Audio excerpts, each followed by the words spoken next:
My name is Gary Williams. I'm a retired over-the-road driver. I drove for 42 years, and I have a total of 3.5 million safe miles. Working with me today, doing the road testing, is, where's George? George? Working with us, oh, there he is. We'll be doing the road testing. It'll be, Gary's doing Smith System. He has 250,000 miles. He's fairly new with the company. John has 2.5 million safe miles over the road. Jim has 2.5 million safe miles. Jason has 2.5 million safe miles. And George has 4 million.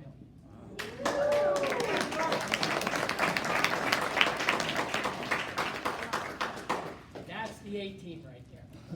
They don't come any better than that, okay? But anyway, I was doing a safety class quite a few years ago. And I introduced myself just like I did. And when I got to the 3.5 million safe mile part, the driver on the right, under his breath, he says, "Oh, you've been lucky." And I stopped and I said, "Excuse me, what did you say?" And he says, "Well, you've been lucky." And I thought, "Whoa, is that what it was? 42 years of luck, good luck." And it kind of really upset me, it hurt my heart, and it kind of peed me off a little bit, okay? Because I understand and I know the sacrifices that are, and the compromises that are made to reach that milestone, okay? I knew this particular driver, and I knew he didn't have a stellar safety record. And I think what he was doing was he was rationalizing. He's rationalizing his bad safety record to my good, and I think that's the way he was able to, he had bad luck, I had good luck, that's just how simple it was. But I'm here to tell you and assure you that there's no luck about it. We live by choice, not by chance. Okay? We make a choice, and when you make a choice, what do? You get something. Consequence, exactly right. You get a consequence, okay? It's either negative or positive, all right? You're driving down the road, you got a steering wheel. You can go left, right, straight. That's your choice. You got a fuel pedal, and you got a brake. Stop and go. Again, that's your choice. You are the captain of the ship. There's no luck about which way that vehicle's going. That vehicle's gonna go where you choose to take it, all right? When you choose to take it. And maybe that's the key word right there, when you choose to take it. If you're not 100% sure when you're moving that vehicle, you're not gonna hit something or somebody, don't move the truck. That's your choice. I'm here to assure you that if you are somewhere out in the market and you are not 100% sure you can get out of this particular situation safely, don't move the truck. And I'm here to assure you that there's not a manager in this company that will ever tell you to move that truck unsafely. They will not do that. Because if they do, they'll be looking for work tomorrow. We are a safe company.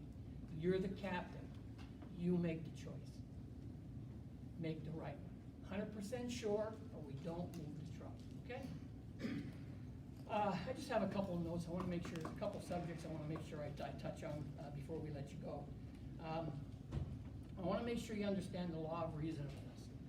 The definition of a preventable collision is one in which the driver failed to do everything reasonable to prevent it.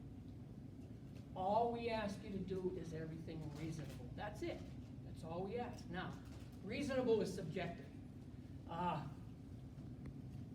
needed a definitive, an objective definition, something definitive, okay? So I looked in the dictionary, and one subjective meaning led to another, but I finally got what it means. Reasonable means that which can be done. That's all we're asking you to do. Just do what you can do. No one ever in my 42 years ever asked me to do anything I couldn't do. That would be an injustice, it would be unfair. And that's what we're asking of you, okay? Now, I want you to understand that reasonable is a big bucket. It's a real big bucket, all right? There's a lot of things that are reasonable. It goes way beyond just stopping at a red light or a stop sign or doing the speed limit. It goes way beyond that. I've been a member of a collision review committee for maybe the last 30 years of my driving career. Okay, I'm one of those guys that makes a determination on your collision. Preventable, non-preventable. And I can tell you this, of the hundreds of collisions that I made a determination on, every single one of them teetered on one word: reasonable. That's it. That's what the search is for. Did the driver do everything reasonable? And if you did everything reasonable, here's what I say to the drivers: turn it off, erase it from your mind, and go on with your life. Because there's nothing else you could have done. And that's all we ask. Okay? I want to tell you my Rusty story. And I tell this to every class because for two reasons. There's 2 points I want to make at the end of this. And I feel they're important. So I'm going to tell you this little story here. 4 of us had picked up our loads in Killingly, Connecticut. And we pulled out of there. We're coming down 95 southbound. We're in Connecticut. It's 5 o'clock in the morning. We're coming up on the 13-mile strip. Okay? Beautiful morning. Not fairly heavy, light traffic, I would say. We're heading into New York City to make our deliveries. Woody's on the front door. He gets on the CB and he says, "Hey guys, there's a guy leaning up against the bridge down here at the 13-mile strip." I said, okay, so Warren's number 2 in line. He gets on the CB and he says, "Yep, I got an eyeball on him. He's still leaning up against the bridge." I'm number 3 in line. I get on the CB. He's still leaning up against the bridge. I got an eyeball on him. And the next thing I heard, screaming over into the CB, oh my God, Gary, oh my God." And I instinctively knew what happened. I pulled my unit over to the side, I popped the brakes, and I ran back. What happened was that gentleman leaning up against the bridge at the 13-mile stick decided to commit suicide by truck. And at the last second, he ran out in front of Rusty. Literally ran out in front of him. And Rusty went over him with 18 tires. First thing I did, I ran back to see if there was anything I could do for that poor soul.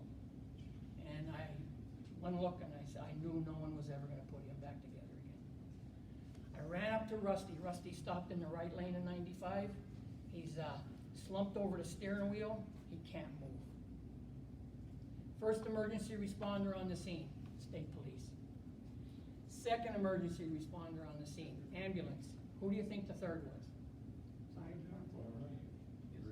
Freedom. I think I heard DOT. DOT. This is what happens. DOT pulls up in a van, 3 officers got out. They put their coveralls on, grabbed their creepers, their flashlights, and their tools. They went to work on Rusty's truck, right where it sat. What were they looking for? Defects. What kind of shape is this truck in? Now, keep in mind, these officers do not have a clue what just happened here. They don't realize it just happened. They're just doing their job, okay? But if they found, and by the way, they didn't find anything on Rusty's truck. Rusty is a very, very meticulous driver. He's a driver's driver, if you might want to call him, okay? Who has access to every defect that they would find on Rusty's unit? Who would have access to that? We call this person the 4th person on the scene. Lawyers. Lawyers, okay? They're gonna have access to everything that they glean from that truck, okay? What are they looking for? What are lawyers gonna do with that information? They're gonna have a client, right? They're gonna try and, well, tires were bad. The driver was over on his hours of service. He didn't have any lights on the top of the truck. The one headlight was. That's what they would do. They would take all of that stuff and they would use it for the benefit of their client. Okay. By the way, none of that was wrong with Rusty's truck. That's what they do. Okay. So I want you to understand that. Right. That's how important an inspection is. A lot of the 2 points I want to make about this. Number 1, none of us pulled out of the gate at Killingly, Connecticut that early morning and said to ourselves, you know what, I think I'll run somebody over today. Nobody does that, but it happened. It happened to Rusty. Okay? the second thing I tell you this story for is this, the importance of an inspection on your vehicle. We inspect our vehicles for two reasons. Number one, for safety, obviously. We don't wanna hurt anybody out in the public, and we don't wanna hurt our driver neither. We want a safe truck going down the road. And number two, we don't want a breakdown. Because when you're broke down on the side of the road, you are a hazard. And today, in the world of cell phones, you're a real hazard. You all know what I'm talking about. You're a real hazard. Yes, sir. What would have happened if there was a defect on his truck? Well, Or he got hit or something? it wouldn't have mattered in that particular situation because there was absolutely positively nothing Rusty could have done about that, okay? So there are other That wasn't one of those situations where there was something he might have done, you know what I mean? There was absolutely none. But, in most cases, we don't see very many suicides by truck, okay? In most cases, when you do have something like that happen, you better have a safe truck.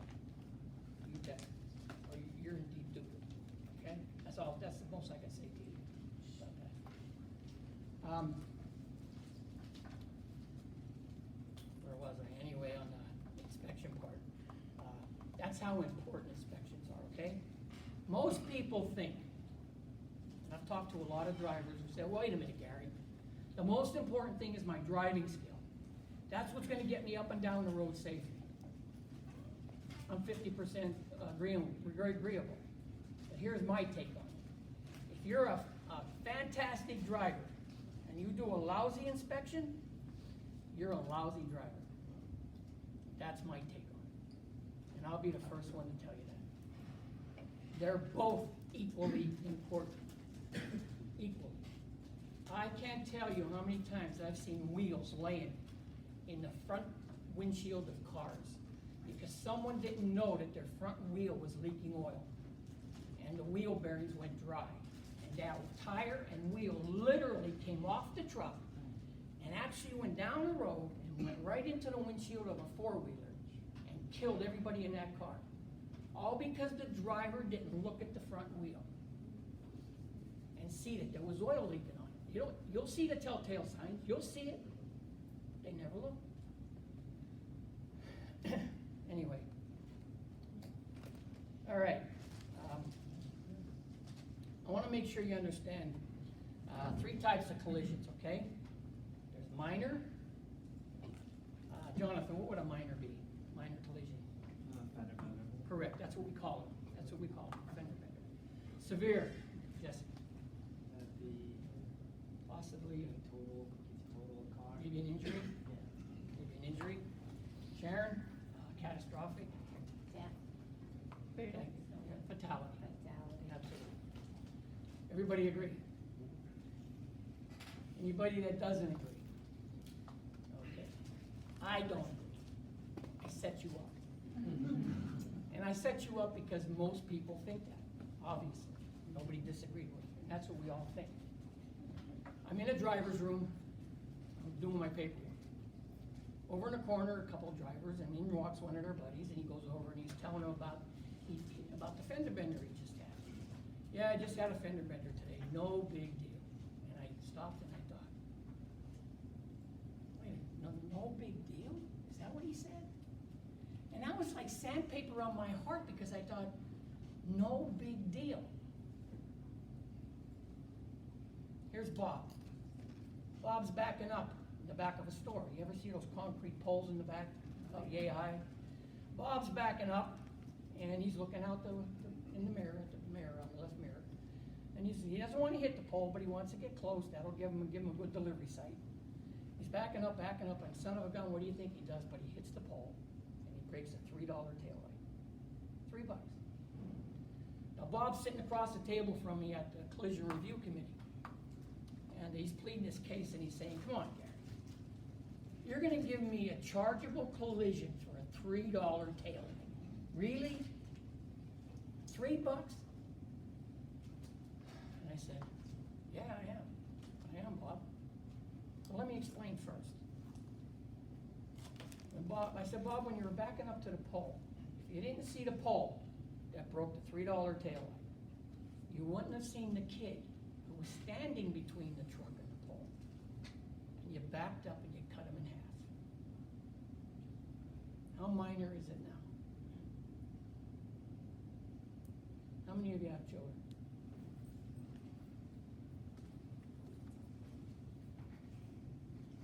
What do you think? Oh, that was your kid. How minor would that be?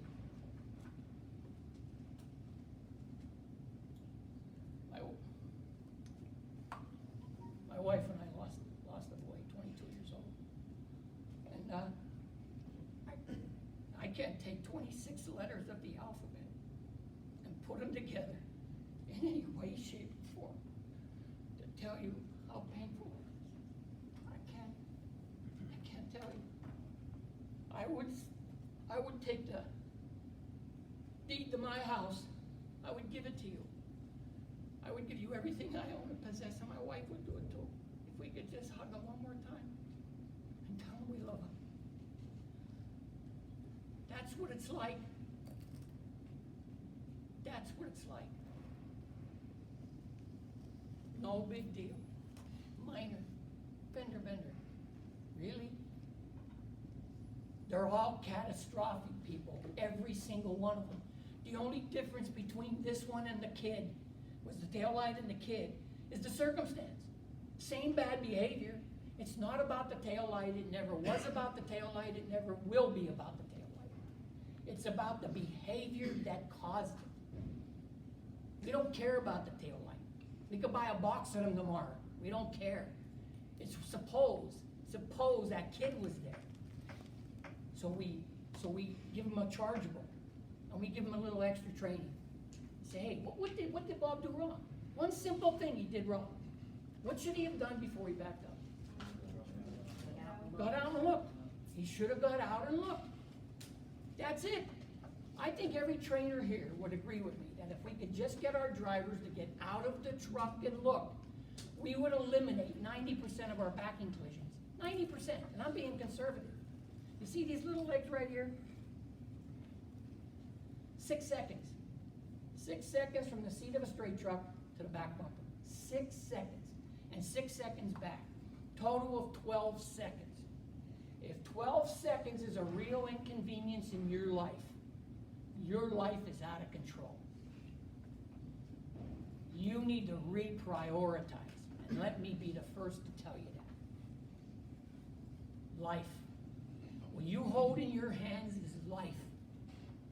You only get one, people. Only one. You know, when you're banging it, when we're banging into cars out there, left and right, everything, we're knocking mirrors off. Who knows what we're doing? We're topping trucks and everything. But when we're banging into cars, you know what? You're not hitting metal. You're hitting people. People. There's people in those cars. It's almost like we're playing the game of Dodgems anymore. These are real people driving these cars. Yeah, some of them are ignorant. Some of them are arrogant out there. I get that. I totally get that. They're still people.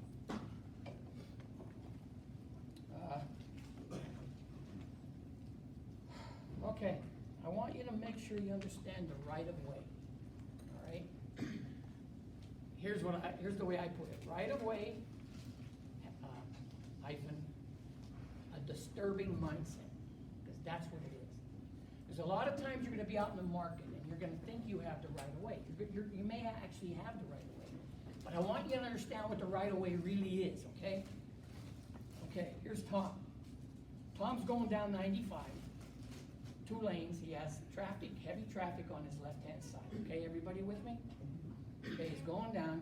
He looks to his right. He sees an on-ramp. Here comes a car coming down the on-ramp. Coming down. Tom has his cruise control on. Excuse me. He's doing 60 miles an hour.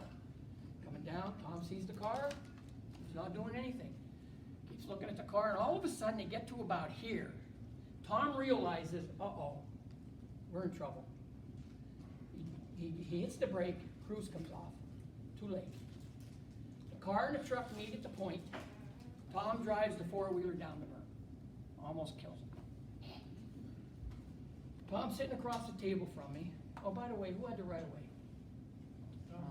Tom, on the main artery. Okay.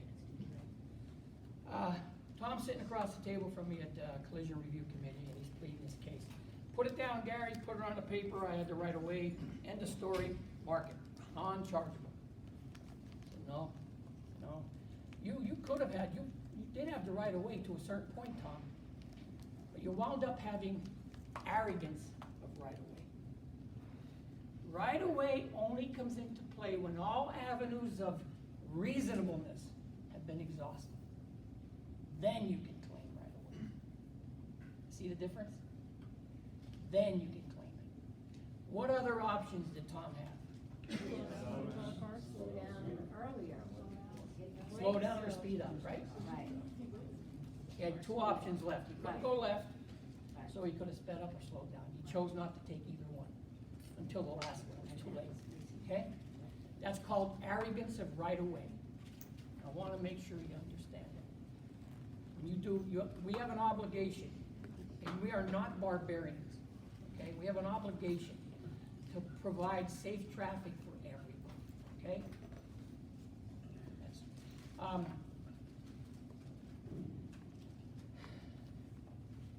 you know what keeps us civil? One of the things that keeps us civil as a people. One of the things, okay? We know that whatever a brother or sister is going through over here, one day, we may be going through the same thing over here, one day. It's supposed to keep us humble, all right? You know this young lady coming down that ramp? That was a young lady, by the way. We got the report for doing the collision review determination on it. And I said to, you know, I said to Tom, do you have any idea what was going on there with that young lady? No, I don't care. Really? I said, well, let me tell you something. She spent the last 4 days in the hospital with a sick baby. And she went home for a change of clothes and a shower. Where do you think her head was? Really? At the hospital. I know it should have been on the highway, I get that.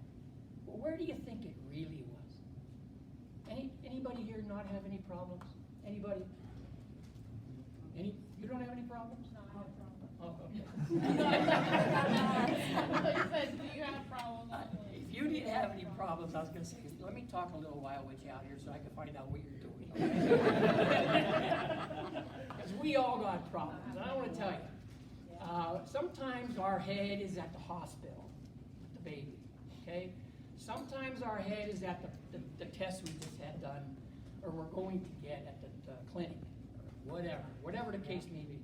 Whatever the case may be, your problems are real to you. They may be not real to me. I may say, oh, that's nothing, you know, but to you, they're real. And sometimes the person's head may be somewhere else. And you know who stands in the gap when people's heads are somewhere else? We do, the professionals. We do. We're the ones that are 100% driver behind the wheel. I would never expect that young lady to be a professional driver like myself. And I should expect that maybe there's something going on in that car that I don't know about.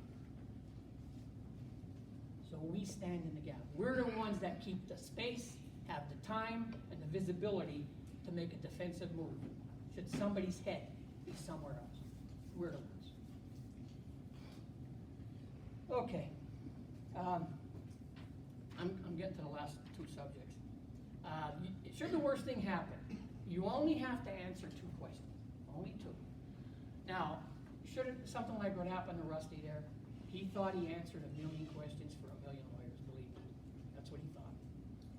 But personally, you only have to answer 2. Number 1, did I do everything reasonable to prevent this horrible tragedy from happening? Everything reasonable. And you know what the second question is that you have to answer? Can I sleep at night? Make sure you can sleep at night. And the way we as drivers are able to take on a responsibility of this magnitude, should the worst thing happen, the way we sleep at night is we do everything reasonable all the time. When we're behind the wheel of our vehicle, we are 100% driver. 100%. When you get to where you're going, knock yourself out. Eat lunch, make all the calls you need to make, whatever you need to do, but not behind the wheel of a truck. By the way, while we're on that, before I go on, a couple of years back, I had the privilege of being asked to join in a little test, okay? And what it was in Hubbard, Ohio, and we set up a distracted driving course, okay, on a parking lot. And what it was a 12-foot lane, cones, and it was a big S, big S. And I like this, and it went over here, okay? One big S is, when we put the truck at the starting line, it was a straight truck. We put the truck at the starting line, and all we had to do was text three-letter words by the time we got to the other end. Three-letter words. And we had to do, I forget exactly what the mileage was, 7, 8, 9 miles an hour, or something like that. You know that, and oh, by the way, all the drivers that were there were all over a million miles of experience, okay? Every one of us at that time. Not one of us could do the course without hitting a cone. Not one. I want you to put that in the back of your mind and think about that. These are million-mile drivers. They couldn't do it. So next time you pick up your cell phone and do a little text behind the wheel, think of that. And you understand why every day you pick up the paper, you see somebody who rear-ended somebody else because they were texting. Okay? You'll understand why. Anyway, I'm going to finish with this. I've worked hard at my craft. My whole life, all I ever wanted to be was a driver, just like my dad. That's all I ever wanted to be. Ever since I was that big. I rode with my dad when I was that big every chance I got. I traveled around in the same driver circles with him whenever I had a chance.